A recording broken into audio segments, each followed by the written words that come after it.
আজ মেখলিগঞ্জ ব্লকের নিস্তরফ গ্রাম পঞ্চায়েতের অধীন 125 খড়খড়িয়া ডাঙ্গাপাড়া এলাকার বাসিন্দা অনিল চন্দ্র বিশ্বাসের বাড়িতে ভিড় জমল দূর দূরান্ত থেকে আসা বহু মানুষের। দীর্ঘদিন ধরে জলপড়া দিয়ে আসছেন তিনি। Kidney stone, gall bladder stone সহ নানান শারীরিক সমস্যার সমাধান হচ্ছে বলে দাবি করেছেন অনিল বাবু। প্রতিদিন ভোর থেকেই তার বাড়িতে রোগীদের ভিড় লক্ষ্য করা যায়। অনিল বাবুর কথায় মানুষ বিশ্বাস করে আসেন, আর অনেকেই আরোগ্য লাভ করেছেন বলেই বারবার ফিরে আসেন তার কাছে। আজকের দিনেও তার বাড়িতে বিভিন্ন জায়গা থেকে আগত রোগীদের উপস্থিতি চোখে পড়ার মতো। জলপড়া গ্রাম বাংলায় বহু মানুষ আস্থা নিয়ে গ্রহণ করেন। কেউ এটিকে মানসিক ভরসা মনে করেন, আবার কেউ শারীরিক উপকারও পাচ্ছেন বলে জানান। তবে ডাক্তারি চিকিৎসার গুরুত্বও কম নয়। অনেক সময় রোগী প্রথমে ডাক্তার দেখান, তারপর ভরসার জায়গা হিসেবে জলপড়া নেন। এইভাবে বৈজ্ঞানিক চিকিৎসা ও মানুষের বিশ্বাস দুটোই একসাথে মানুষের সুস্থতার জন্য কাজ করছে।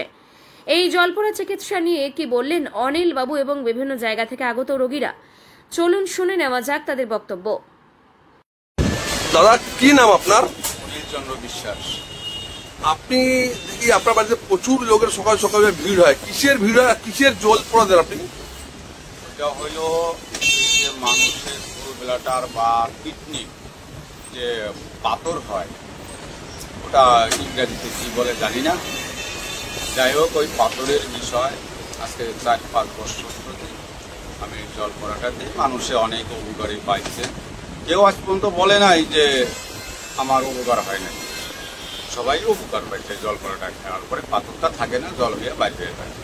কত বছর ধরে দিচ্ছেন আপনি এটা? 4-5 বছর হয়েছে। এটা আপনি কোথা থেকে শিখলেন? এটা আমার এক অগ্নিপতি ছিল, বনজামাই আমার হয়েছিল তো। তারপরে আমি অনেক ডাক্তার দেখাইছি, কোনো কাজ হয় না। তখন আমার ওই বনজামাইটা বলছিল যে কি হয়েছে তো, আমি জানবো এরকম ব্যাপার। অনেকেই তো ডাক্তার দেখাইলাম, কিন্তু আমার যে কি হয়েছে। তারপরে ডাক্তার দেখানোর পরে বললো যে তোর গোল ব্লাডারে পাথর হয়েছে। তখন ওনা আমাকে এই কথাটা শিখিয়ে দিছিল, আর আমি কিছু স্বপ্নেও পাইছি। তারপরে আমার দোকানে একটা ফেরিওয়ালা আছে, ফেরিওয়ালা সে বললো কাকু আমাকে 10,000 টাকা দিলে ভালো হয়। আমি কী করবি? সে বললো যে আমার পেটে পাথর, আমার তো চিন্তা একেবারে শেষ হয়ে গেলাম। আমার তুই এক কাজ কর, এসি অফিসের থেকে 1 বোতল জল নিয়ে আস। ও তখন 2 বোতল জল নিয়ে আসলো। জলটা আমি করে দিলাম। আমি বললাম 10 থেকে 15 দিন খাবি, 15 দিনের পরে একটা আলট্রাসাউন্ড করবি। আমাদের মেখলিগঞ্জে ডাক্তার দেখাইছে। তারপরে ওই জলটা খাওয়ার পরে ও 14 দিনের দিন আলট্রাসাউন্ড করে। আলট্রাসাউন্ড করার পরে জলপাইগুড়িতে করছিল। জলপাইগুড়িতে করার পরে এইবার রিপোর্টটাই না ওই ডাক্তারকে দেখাইছিল। ডাক্তার ও বললো যে আপনার তো অপারেশনের ডেট ছিল, আপনার পেটে পাথর তো নাই। কি হলো পাথর? তখন ও বলছিল যে আমার এক কাকু জলপড়া জানে, সেই জলপড়ার থেকে আমার এই পাথরটা জল হয়ে বাইরে হয়ে গেছে। তারপরে তো ওই 72 নিস্তরফ, এই 72 নিস্তরফ অনেক লোকে ওর কাছে এসে জিজ্ঞাসা করে যে তোর পাথরটা কিভাবে গেল। তো ও তখন বলছিল যে তুই একটা মিথ্যা কথা বলছিল যে কবিরাজের বাড়িটা ময়নাগুড়ি।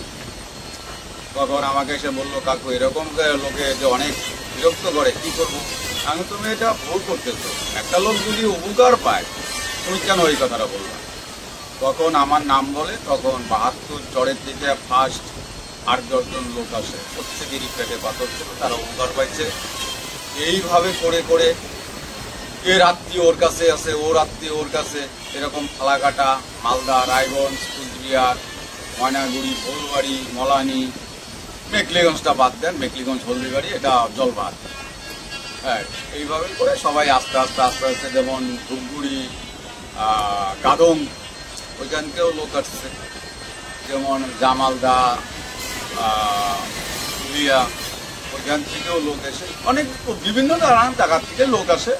আসার পরে সবাই উপকার পায়। এইটাকেই আমি ভগবানের কাছে প্রার্থনা করি যে আমার কাছে আসার পরে যে জলপড়া খাওয়ার পরে তাদের পেটে পাথর থাকে না, তারা উপকার পায়। এটা আমি ভগবানের কাছে প্রার্থনা করি, সবাই উপকার পায়। কত পার ডে কত লোক আছে আপনার? শনিবার মঙ্গলবার করে দেই। তাদের মনে করি 15-20 জন, 30 জন, 12 জন, 13 জন, যারে যেরকম সমস্যা হয় সেইভাবে আসে। আপনি বলছেন গতকাল হসপিটালে একটা মেয়ের পেটে ব্যথা হয়েছিল? হসপিটালে কালকে একটা ধুলিয়ার থেকে একটা মেয়ে পেটের ব্যথায় চিকুর পড়তেছে, নিয়ে আসলো জামালদা হসপিটালে। আমাকে ফোন করলো, কাকু এরকম পরিস্থিতি। আমি বললাম তুমি হসপিটালে কেন আনলা? ফোন করতে আর একটু আগে। কয় কাকু আপনি এইখান থেকে জল করে, তখন আমি মোবাইলের মাধ্যমে জল করে দিলাম 10 মিনিট। বললাম 10 মিনিট, 10 মিনিটের আগেই ওর পেটের ব্যথা সেরে গেছে। তখন ও বাড়িতে নিয়ে চলে গেছে। মেয়েটা এখন খুব সুখে আছে। আপনি এইগুলো যে করেন, আপনি কোনো কোনো পয়সা টয়সা নেন কি? না না না, আমি পয়সা নিই না। বাড়িতে একটা আমার রাধা গোবিন্দর মন্দির আছে। তারপরে পৌষ মাসে সংক্রান্ত দিন অধিবাস হয়, মাঘের 1 তারিখে নাম হয়, 2 তারিখে পদাবলী হয়।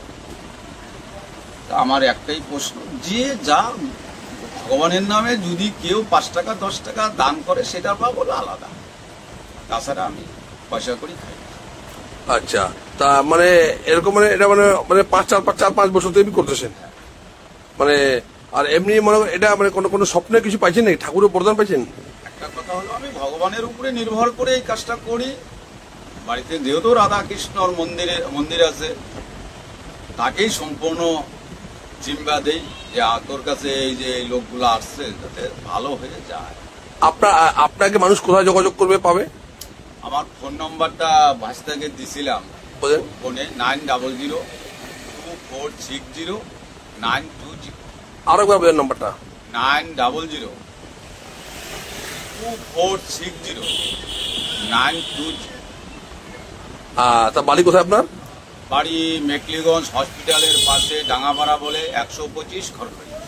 কি নামটা বললেন? আমার নাম অনিল চন্দ্র বিশ্বাস। অনিল চন্দ্র বিশ্বাস, ধন্যবাদ আপনাকে।